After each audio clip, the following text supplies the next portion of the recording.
হাফেজ ইবনে হাজার আসকালানি, যিনি ক্লাসে খুব দুর্বল ছিলেন ছাত্র হিসাবে।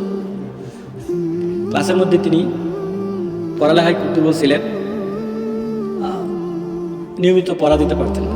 সেই জন্য ক্লাসের সহপাঠীরা তাকে নিয়ে হাসাহাসি করত, উপহাস করত।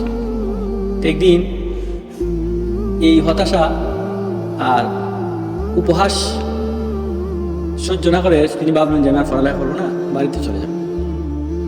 সত্যি সত্যি তিনি একদিন বাড়ি যাওয়ার জন্য রওনা হলেন। রাস্তার মাঝে একটি গুহার কাছে তিনি বিশ্রাম নিল।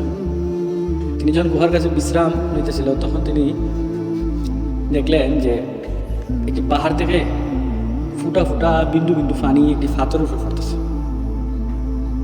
আর ওই পাথরটা গর্ত হয়ে গেছে।